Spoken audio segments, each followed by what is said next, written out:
Bonsoir à toutes et à tous et bienvenue sur 8 Mont-Blanc, il est 18 h. Bienvenue dans cette édition du journal de la rédaction. Nous sommes le mercredi 7 octobre 2020. Au sommaire ce soir, nous irons aux hôpitaux du pays du Mont-Blanc sur le site de Sallanches pour débuter ce journal. Après un été presque calme sur le front de la Covid-19, l'établissement doit faire face à une résurgence épidémique depuis plusieurs semaines qui fait craindre une deuxième vague.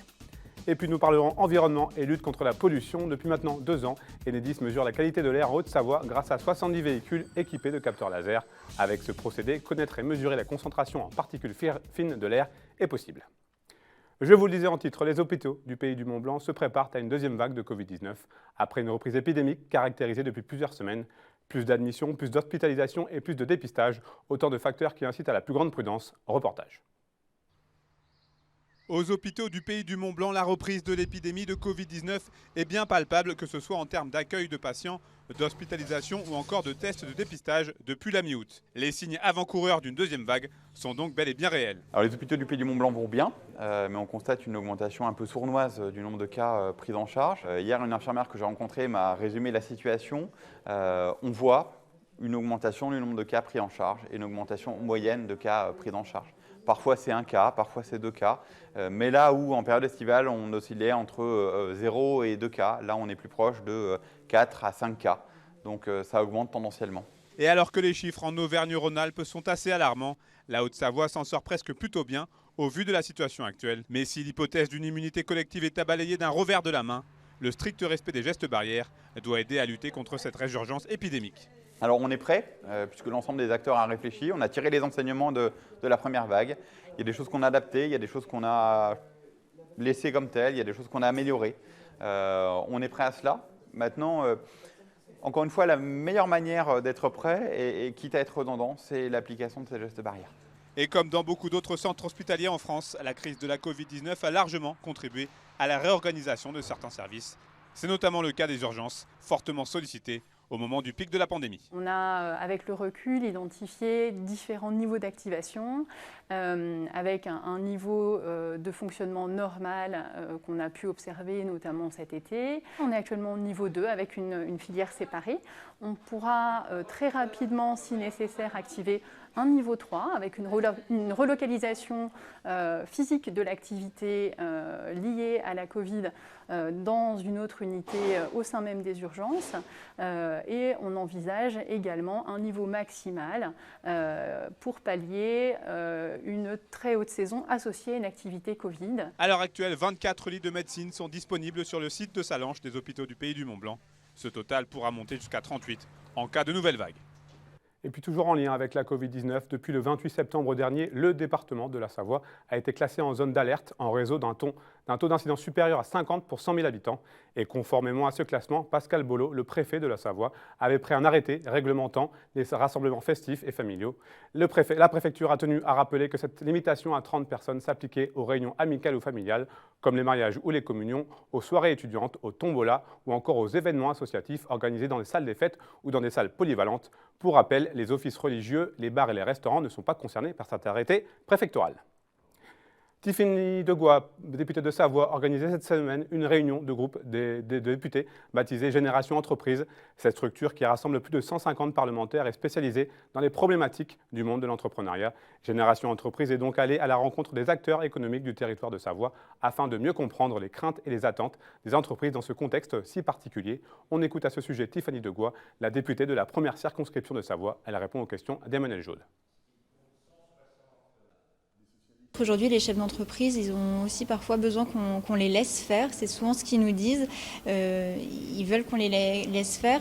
Et donc là, c'est plutôt des échanges pour recueillir leurs attentes, leurs propositions et pouvoir y répondre de manière concrète dans la loi de finances.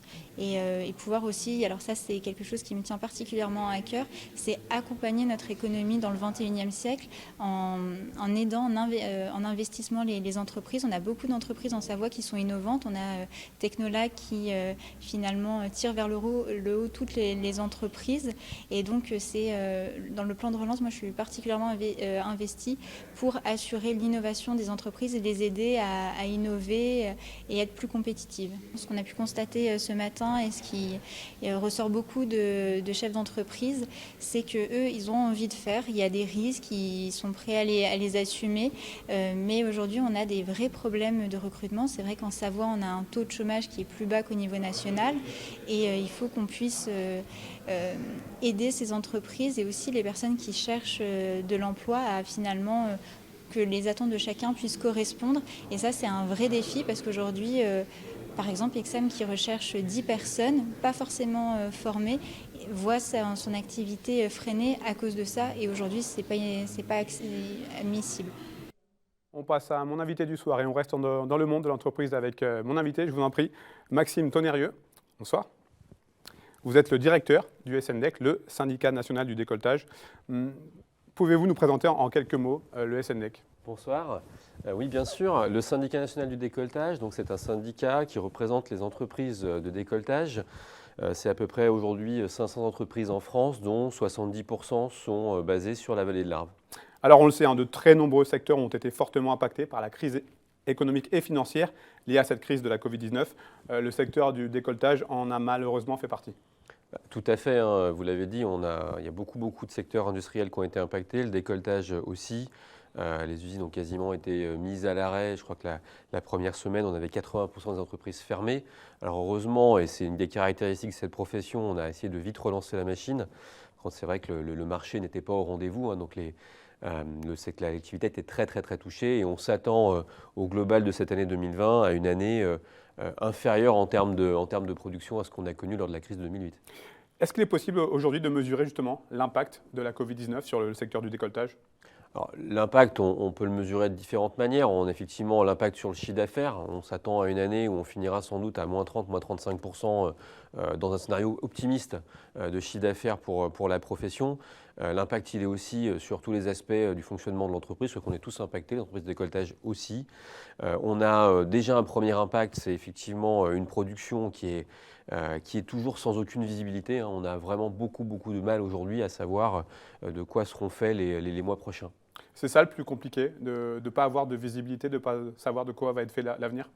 Oui, c'est compliqué parce qu'un chef d'entreprise qui est sans visibilité, il ne peut pas prendre de décision. Ou en tout cas, j'ai envie de dire qu'aujourd'hui, on s'y fait presque. On adapte aussi les modes de prise de décision d'entreprise. Mais oui, c'est difficile. C'est difficile de savoir s'il faut investir, s'il faut orienter les activités vers un secteur ou un autre quand on n'a quasiment aucune visibilité. Est-ce qu'à votre connaissance, des entreprises de décolletage ont dû mettre la clé sous la porte suite à cette période de confinement et de déconfinement qui en a suivi ? Alors, on a peu de défaillances aujourd'hui. Pourquoi ? Parce que le gouvernement a quand même été au rendez-vous d'un point de vue économique. Il a mis les mesures qu'il fallait pour permettre aux entreprises entre guillemets, de survivre, hein, c'est bien ça, entre l'activité partielle et les prêts garantis par l'État. Bon, c'est vrai qu'on a eu quelques défaillances, mais elles sont encore très limitées. Justement, ce plan de relance qui a été annoncé, à quoi est-ce qu'il va ressembler ? À quoi vous vous attendez, vous, précisément ?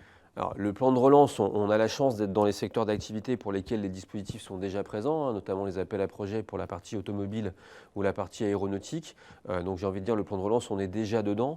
À quoi ça va servir ? Pour la profession du décolletage, on est face à certains marchés pour lesquels on sait qu'on a des inquiétudes. Je pense notamment à tout ce qui est motorisation thermique, par exemple. Ce plan, il va servir à soutenir les entreprises pour leur permettre d'aller vers des marchés nouveaux ou d'améliorer de la compétitivité pour, même sur les marchés existants, être capable de les garder, voire de prendre des parts de marché. Comment sont les perspectives d'avenir aujourd'hui, très sincèrement ? Vous, est-ce que vous êtes confiant pour la suite ? Alors, moi, je suis confiant parce que déjà, cette profession, elle a déjà fait preuve d'une extrême résilience par le passé. Et quand je vois la manière dont elle réagit aux opportunités qui sont offertes par le plan de relance, on a énormément d'entreprises de décolletage qui sont aujourd'hui candidates dans les appels à projets. Les deux premiers lauréats d'Auvergne-Rhône-Alpes, c'était deux décolleteurs, les sociétés Clufix et DVF Décolletage. Donc voilà, cette motivation, cette résilience, cette volonté de se battre, moi, elle me donne confiance. C'est sûr que les conditions ne sont pas simples, la situation, elle est difficile. Voilà. Pour autant, aujourd'hui, on a des activités sur l'automobile qui sont reparties, même si ça n'a pas de visibilité toujours suffisante. L'aéronautique, ça reste très compliqué. À nous de nous battre, à nous d'accompagner les entreprises pour aller chercher de nouveaux marchés. Nous avions consacré une série de reportages sur le secteur du décolletage au mois de juin dernier. Je vous propose de regarder un extrait et on revient tout de suite. Merci. filière du décolletage regroupe 360 entreprises en vallée de l'Arve et les 3/4 d'entre elles sont des entreprises de 1 à 25 salariés. Des entreprises familiales qui se sont construites en ne cessant de s'adapter aux demandes des grands donneurs d'ordre. Mais avec la crise du coronavirus, elles sont désormais confrontées à un effondrement de l'ensemble des marchés sans espoir de repli sur certains d'entre eux. L'entreprise Daio Simpa est l'une d'entre elles. Spécialisée dans le secteur aéronautique et la fabrication de pièces en petite série, elle emploie 11 salariés dans son usine de Maglan, mais la plupart d'entre eux sont au chômage partiel. Dans l'atelier, quelques machines fonctionnent encore pour assurer des précommandes, avec l'espoir que ces pièces ne restent pas sur les étagères. Alors ça va mal parce qu'on a un carnet de commandes qui est vide. Et puis on communique quand même pas mal avec les confrères et on est tous dans la même situation. À peu de choses près, on va pas jouer au pourcentage, mais on est quasiment tous dans la même situation. Et ça ira mieux quand le carnet de commandes va se regarnir. C'est uniquement ça. Dans la vallée, on a quand même des plus grosses entreprises qui sont spécialisées dans l'automobile. Et aujourd'hui, l'automobile, ils sont à moins 80, moins 90%. Donc pour la vallée, des gens très spécialisés dans le secteur automobile, je me fais beaucoup de soucis pour ces gens-là. Ouais. Et ils représentent quand même 60% de l'activité du décolletage.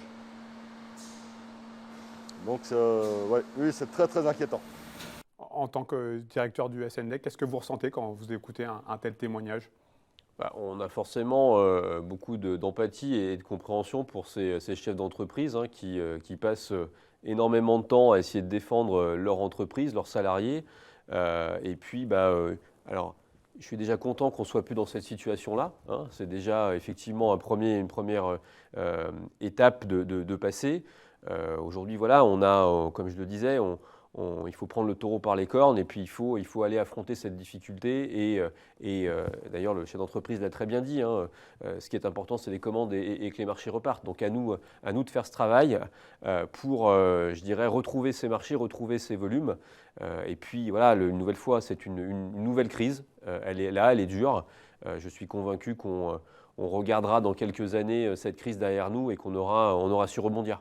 Vous avez évoqué tout à l'heure les aides de l'État. Est-ce qu'elles ont répondu? Est-ce qu'elles sont à la hauteur de vos attentes, de vos espérances? Alors aujourd'hui, oui, les premières mesures qui ont été prises, je les ai citées, sur le PGE et sur l'activité partielle, elles ont été vraiment au rendez-vous. Maintenant, on a un plan de relance qui quand même de 100 milliards d'euros. Alors tout n'est pas bien évidemment aligné sur l'industrie, mais on a des plans qui sont là et qui vont aider les entreprises justement à financer cette recherche de nouveaux marchés et les équipements qui y sont associés. Agnès Pannier-Runacher, la ministre déléguée chargée de l'industrie, est en déplacement ce jeudi en Haute-Savoie. Elle va notamment visiter le site de Savoie International à Cluses. C'est important ce type de déplacement, j'imagine?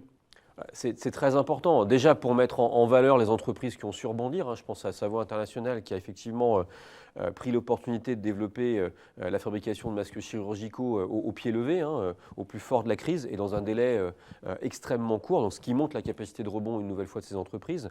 Et puis c'est important parce que je crois que le décolletage aujourd'hui en France, il représente encore un des derniers bastions industriels. Ce n'est pas le seul, mais il y a quand même une particularité dans cette vallée avec une telle densité, avec des entreprises majoritairement des TPE et des PME. C'est important de le mettre en avant parce qu'on parle beaucoup de relocalisation, on parle beaucoup de réindustrialisation. Et aujourd'hui, je crois qu'il faut prendre exemple sur ce que fait la profession de décolletage, qui est sur une région où elle n'a pas forcément tous les atouts. Le foncier est cher, les salaires sont élevés du fait de la proximité de la Suisse. Et pourtant, cette profession, elle se bat et elle y arrive. Un dernier mot sur le CIMODEC, le Salon international de la machine et outils de décolletage, reporté puis annulé. Encore un coup dur? Oui, c'est un coup dur. Je pense déjà, effectivement, j'ai une petite pensée pour les équipes de Rochexpo. Ça a été le bon choix pour le maintenir. Oui, ça a été le choix raisonnable. Maintenant, vous savez, demain, il y a aussi un événement qui est la pose de la première pierre de Rochexpo 2.0, qui est le nouveau bâtiment et les nouveaux moyens qui seront donnés à Rochexpo pour exploiter le futur. Donc voilà, une nouvelle fois, il faut rebondir, il faut viser le futur et puis il faut rester confiant et motivé. Merci beaucoup. Je vous remercie Maxime Tonnerre d'avoir accepté notre invitation. Allez, on change de sujet, on parle environnement à présent. Depuis 2 ans, 70 voitures de l'entreprise Enedis sillonnent les routes savoyardes pour mesurer la qualité de l'air. Grâce à des capteurs laser fixés sur le toit des véhicules, il est désormais possible de mesurer la concentration en particules fines de l'air, et ce en temps réel. Les données sont ensuite envoyées à l'agence Atmo Auvergne-Rhône-Alpes, qui les analyse et qui peut ensuite cartographier la pollution urbaine. Les précisions d'Aude Frappin. Lancé en 2018 par Atmo, l'Observatoire régional de la qualité de l'air, Pollutrac, un fabricant de détecteurs de polluants, et Enedis Alpes, le projet Sillonnaire 74 a donné ses premiers résultats. Si pour l'instant aucune zone n'est pointée du doigt, les acteurs à l'initiative de ce dispositif s'accordent sur son efficacité. On peut voir quels sont les endroits où ces particules s'accumulent, et il y a vraiment des endroits où elles s'accumulent, ce qu'on appelle les hotspots donc, et à terme on pourra dire aux gens, écoutez, si vous êtes asthmatique, si vous avez des enfants en bas âge, si vous êtes enceinte, évitez d'aller à tel et tel endroit, parce que pour l'instant c'est vraiment pas le moment d'y aller. Donc on va pouvoir aussi aller positivement, en disant, écoutez, aujourd'hui c'est un jour sans pollution du tout, allez faire du sport, allez faire du jogging, soyez en vélo, tout va bien, profitez-en. Chaque jour, ce sont plus de 20 000 données qui sont récoltées par ces capteurs laser capables de mesurer le dioxyde d'azote, l'ozone et même les microparticules. Ces données sont ensuite analysées par l'Observatoire de la qualité de l'air d'Auvergne-Rhône-Alpes. Ces capteurs permettent de bien donner des informations qui sont plus précises quand on est sur des zones très urbaines.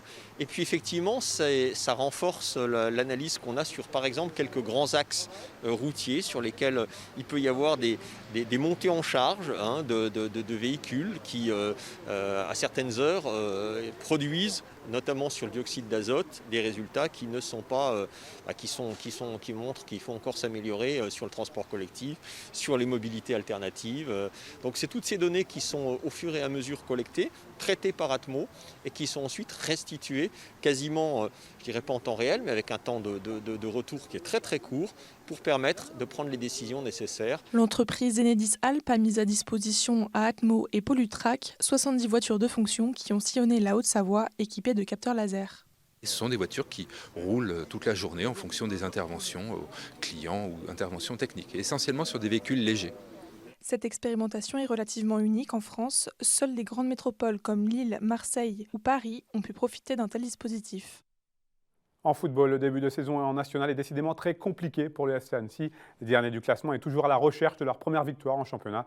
Les Hauts-Savoyards doivent également faire face à de grosses difficultés structurelles. Depuis cet été, le parc des sports d'Annecy est fermé et donc inutilisable pour non-conformité. Les Rouges reçoivent leurs adversaires à Rumilly pour le moment. Une situation intenable pour le président du club, Sébastien Faraglia, qui tenait une conférence de presse ce mardi. On l'écoute. Ce qui est factuel, c'est que le FC Annecy n'a plus de stade. Et sans stade, c'est tout le projet qui est à plat. Ce qui est compliqué pour nous à digérer, c'est que la situation du parc des sports, elle est connue depuis plus d'une année. Ça remonte au mois de juin 2019. Et c'est ce qui est d'autant plus rageant pour nous, c'est que nous avons cessé d'alerter les différents services de la ville sur cette problématique depuis la fin de saison dernière en leur demandant attention. S'il devait y avoir un souci au stade, qu'est-ce qui se passe pour nous?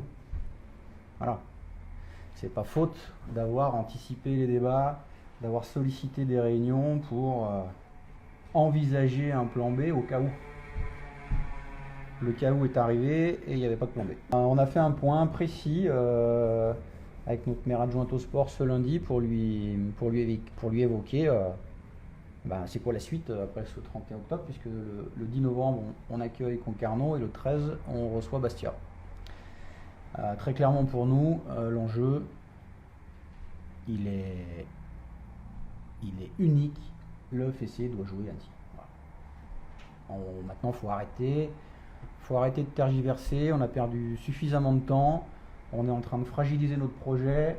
On a besoin de pérennité pour travailler sereinement, donc il faut que nous, dans les semaines à venir, on soit fixé sur un site d'entraînement dédié, avec une vraie action significative qui va montrer qu'il y a une vraie volonté politique de mettre cette équipe pro dans des bonnes conditions pour qu'elle réussisse cette saison.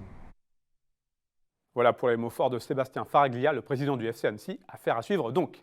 C'est la fin de cette édition. Merci à vous pour votre fidélité à l'information sur 8 Mont-Blanc. Tout de suite, vous avez rendez-vous avec Emmanuel Jaude pour le 3e épisode de Panorama, consacré cette semaine au congrès de domaine skiable de France. Je vous retrouve jeudi pour un nouveau journal. Passez une très belle soirée sur nos antennes.